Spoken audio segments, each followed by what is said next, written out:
I never imagined the person who'd betray me so deeply would be someone who once braided my hair and whispered secrets under the covers when we were kids. My name is Lena Weber. I'm 32, born and raised in Stuttgart, Germany. I'm a freelance UX designer, living in a small but cozy one-bedroom flat on the outskirts of the city. Life was simple. Not perfect, but comfortable.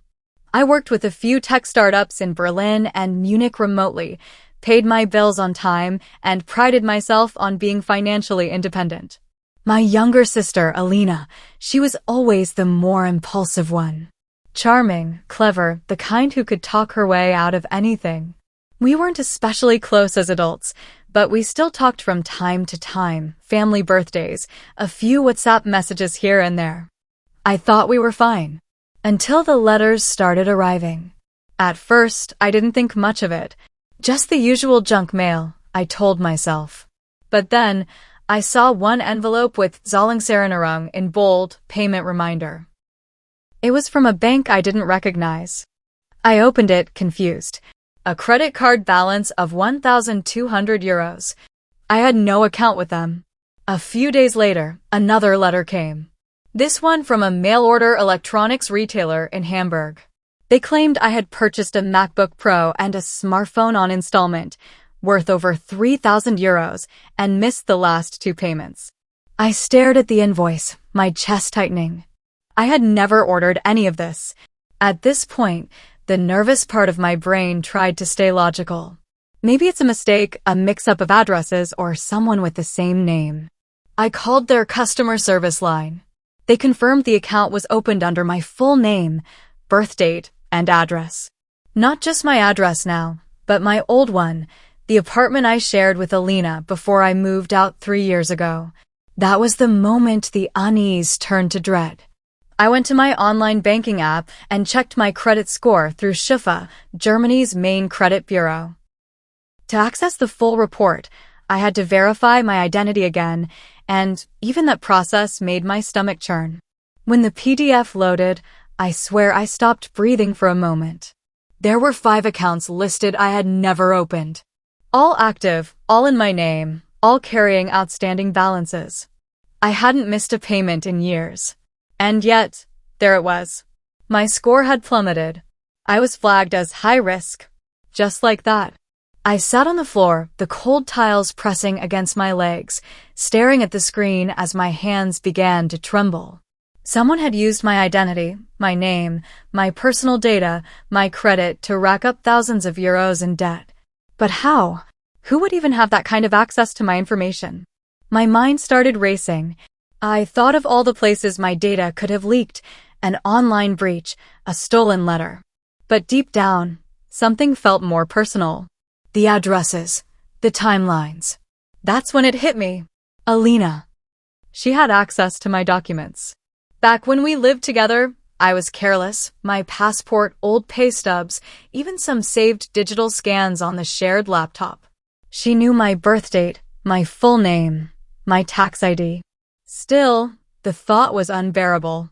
No, she wouldn't do that to me, right?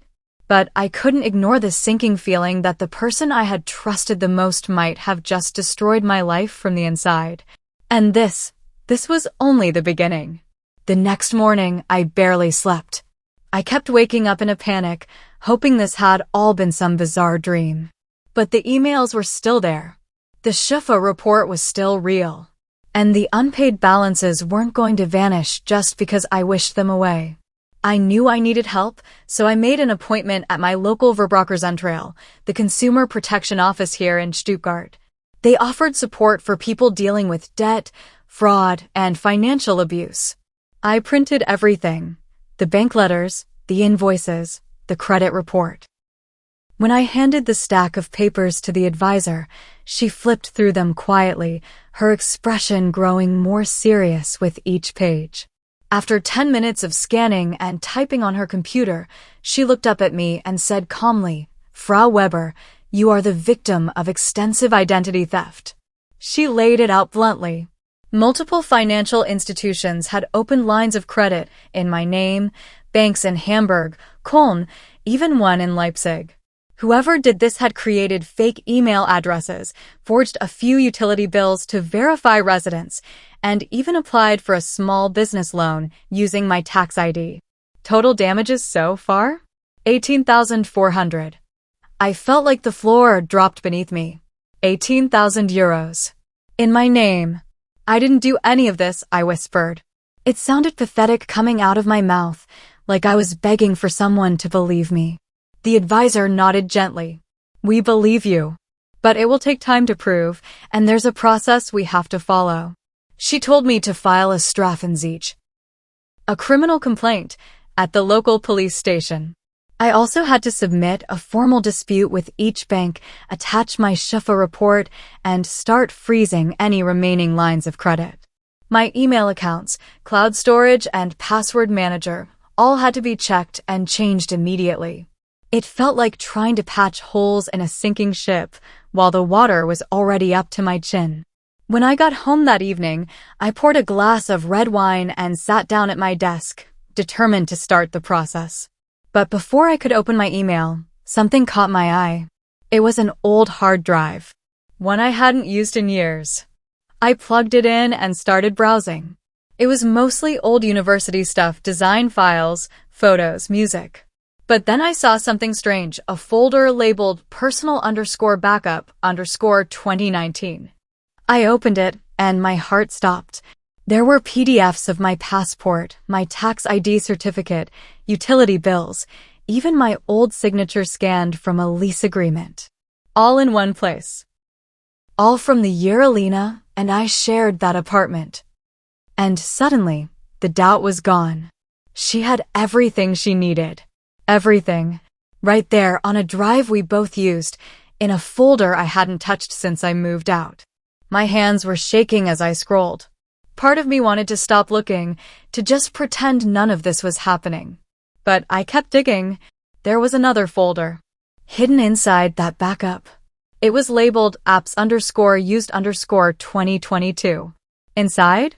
Screenshots. Login screens for loan apps, virtual bank accounts, with my name on them, but not my face. It wasn't just identity theft. It was premeditated. She'd stolen my life one file at a time. And suddenly, it wasn't just about the debt anymore. It was about betrayal. Cold, calculated, and deeply personal. I stared at the screen in silence, and in that moment, something inside me hardened. I didn't care how clever she thought she was. I didn't care that she was family. She had crossed a line, and she was going to pay for it. One way or another, I was taking my name and my life back. The next few days were a blur of police paperwork, long phone calls, and mounting dread. I filed the criminal complaint at the Stuttgart police station, explaining every detail I knew. The officer was polite, but non-committal. We see a lot of this lately, he said. But identity theft by a family member, that's harder. It's messier. Tell me about it. I started tracing the application dates from the credit report and cross-checking them with where I'd been at the time. A few fell during my trip to Croatia last summer, when I'd lent Alina my spare laptop because hers had broken. She'd stayed at my place while I was away. I even gave her my house key. God, I had trusted her. And she had used that exact moment, while pretending to house sit, to sign up for debt in my name. It all felt surreal. And still, some irrational part of me kept hoping there was an explanation. Maybe someone else had used her devices. Maybe she didn't know. Maybe. But that hope shattered when I confronted her. I invited her over on a Saturday afternoon, under the pretense of needing help sorting out weird bank stuff. I had laid out the papers on the dining table, copies of everything, and watched her as she walked in, her heels clicking against the wooden floor like she owned the place. Wow, she said, smirking as she scanned the documents. Looks like someone's been busy. I stared at her. You're not even going to deny it? She shrugged, as if I'd just asked whether she liked the weather. I mean, come on, Lena. You always had everything figured out. Good credit. Steady job. Fancy MacBook. You wouldn't even notice a few little accounts. My jaw dropped. A few little accounts? Alina, you've destroyed my credit. I can't even apply for a rental now without getting flagged. She didn't flinch. Relax. I paid some of it back. Or I was going to. Things just got tight. Tight? She'd been flaunting new clothes on Instagram, weekend trips to Dusseldorf, and a brand new iPhone. Meanwhile, I was drowning in letters from collection agencies and spending nights wiping tears off my keyboard.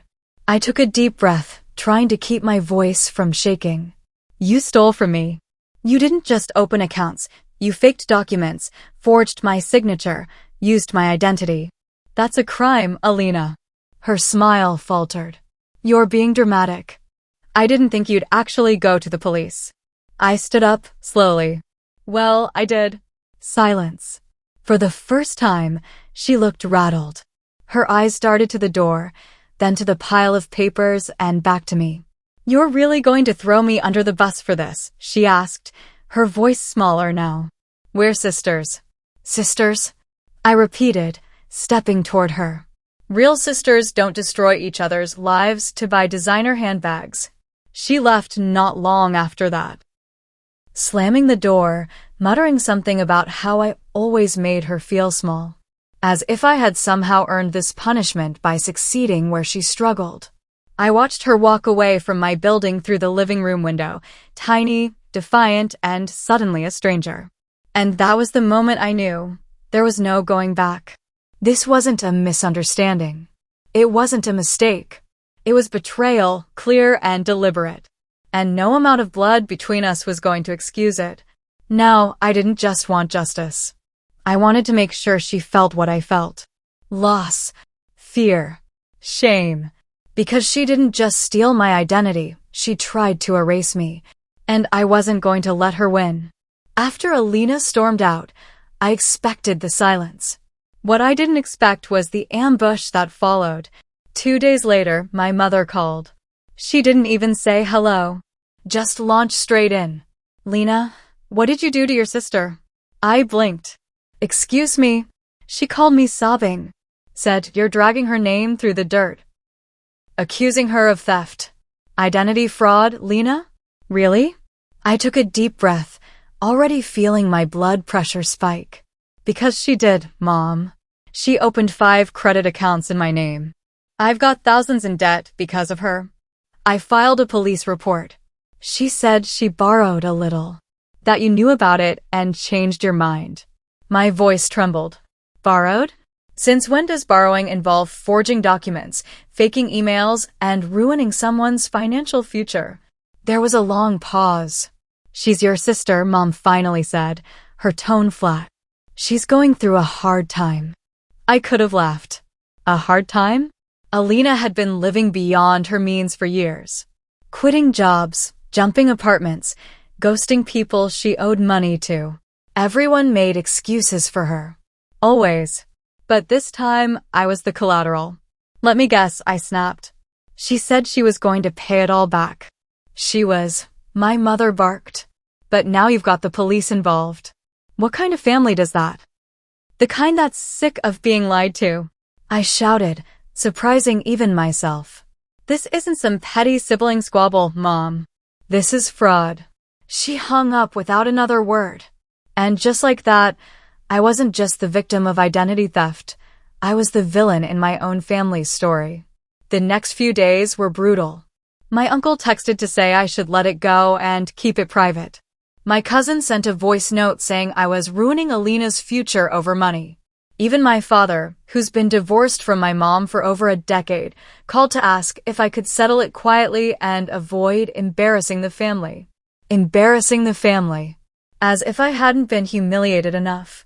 As if I hadn't spent nights staring at a spreadsheet of balances I never created, wondering if I'd be blacklisted from renting, borrowing, even getting a basic job contract in the future. In Germany, bad credit follows you like a shadow. Schufa is a scarlet letter you can't hide from. And the worst part? Nobody cared. They didn't care that my name had been tarnished. That my credit was shot. That I was spending hours every week trying to undo damage I didn't cause. All they cared about was protecting her. Because she cried louder. Because she knew how to play the victim. I was furious. But more than that, I was heartbroken. These were people who watched me grow up. Who should have known better? Who should have stood by me? Instead, they closed ranks around the thief. I stopped answering their messages. I pulled back from family chats. I muted birthdays and anniversaries on my calendar. If this was what family meant, loyalty based on convenience, not truth, then maybe I didn't need family. What I needed was justice. And if they wouldn't give me support, I'd go and take back everything that was mine. On my own. If the system wanted paperwork, they were going to get a mountain of it. The betrayal still burned, but I stopped letting it paralyze me. I was done crying. Done being shocked. Now, I was building a case. I met with a lawyer in Stuttgart who specialized in identity fraud and cybercrime. His name was Dr. Tobias Kern, and from the moment I stepped into his office, he spoke to me like I was a person, not just a number in a file. He reviewed everything I had, emails, invoices, bank letters, the Schufa report, even the screenshots from the backup drive. This isn't sloppy or random, he said, tapping on one of the forged documents. This was methodical. Whoever did this understood how to bypass verification. That gives us leverage. Leverage for what? I asked. To push both the banks and law enforcement to take this seriously and to pursue full charges. Plus restitution. Restitution. Just hearing that word gave me a flicker of hope. We filed a civil claim alongside the criminal investigation, naming Alina Weber as the suspected perpetrator. That meant serving her officially, with documentation, in person. I imagined her face when she received the envelope. And then, just to make sure she couldn't wriggle out of it, we requested a preliminary injunction.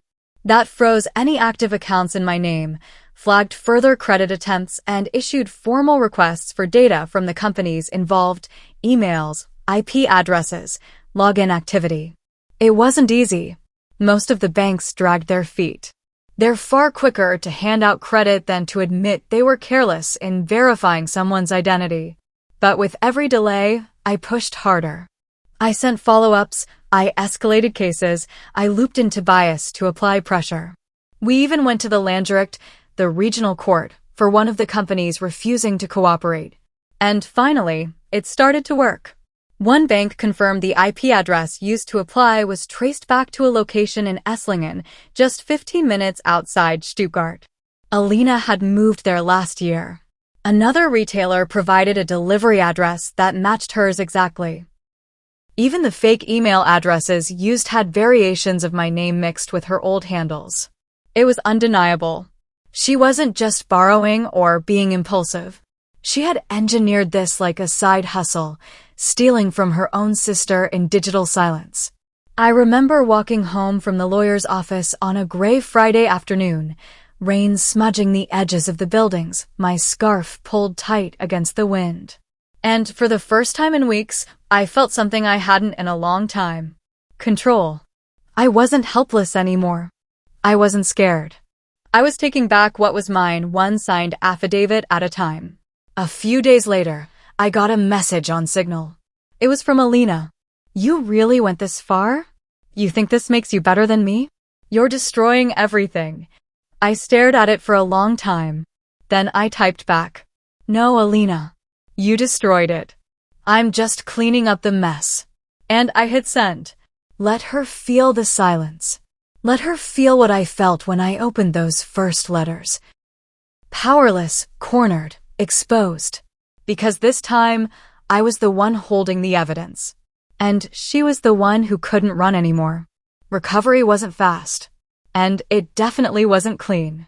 By the time the legal process picked up real traction, months had passed. I'd submitted enough paperwork to kill a forest. My days became a pattern: morning coffee, emails with banks, follow-ups with Tobias, Schufa updates, court correspondence, and always that heavy pit in my stomach. But slowly, things started to shift. The court accepted our injunction.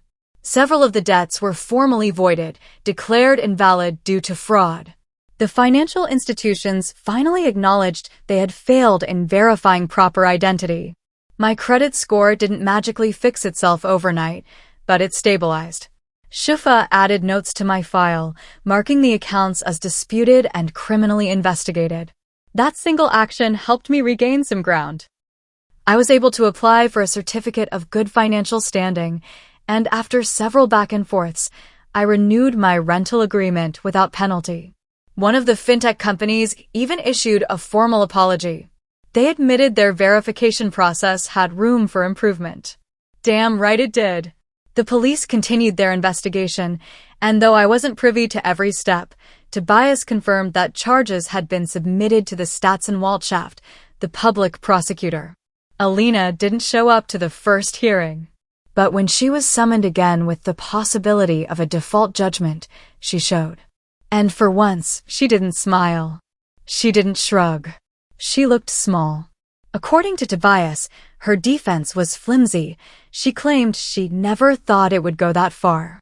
That it was just a temporary thing to keep up with bills. But the evidence said otherwise. They found money transfers from the fake accounts to her personal bank. They found voice recordings from customer service calls where she impersonated me badly. She even had packages delivered to her own name, signed under mine.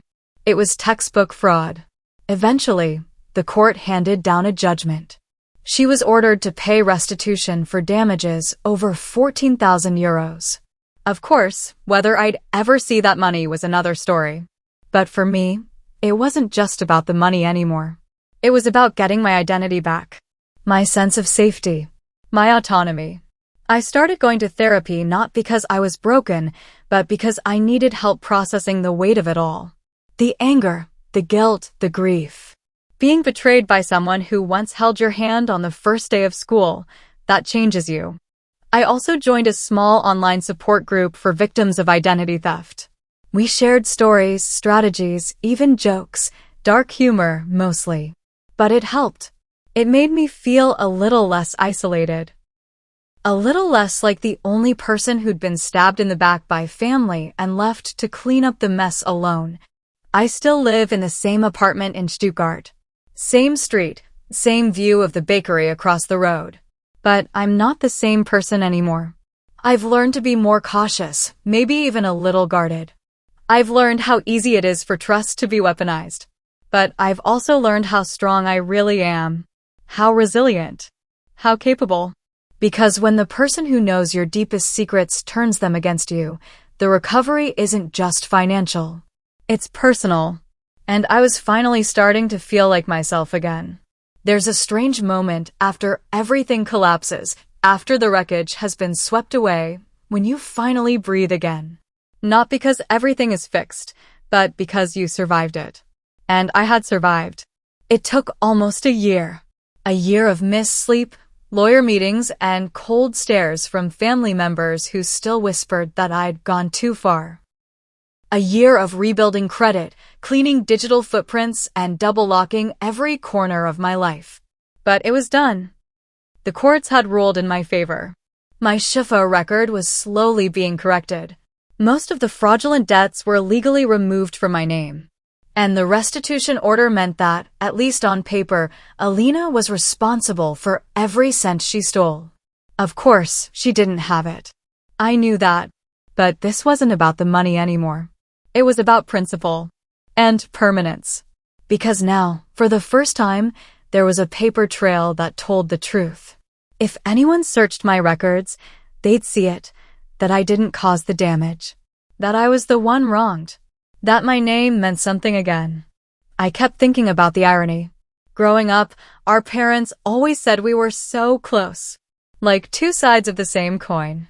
But now I saw it for what it was. I wasn't her counterpart. I was her contrast. I built things. She broke them. I told the truth. She lied with ease. I took responsibility. She hid behind excuses. Even now, she still hasn't apologized. Not once. She sent a message through my cousin saying, "Tell Lena I never meant for it to go this far." Too far? She had stolen my face. My finances. My future. There is no too far when you never plan to stop. But I didn't respond. Not to her. Not anymore. I deleted the message and blocked the number. My revenge wasn't loud. I didn't scream. I didn't gloat. I simply reclaimed what was mine and left her in a life built on lies. That's the thing about cold revenge. It's not about fire. It's about silence. It's about knowing that while she'll spend years trying to outrun the consequences, I get to move forward, clean, clear, and free. I recently changed my email address, got a new tax ID, even opened a fresh bank account under stricter security. Everything from before, wiped, replaced, locked down tight. And one morning, not long ago, I stood in front of my mirror, dressed for a client meeting in Berlin, and said it out loud to myself. My name is Lena Weber, and no one else gets to be me. Not anymore.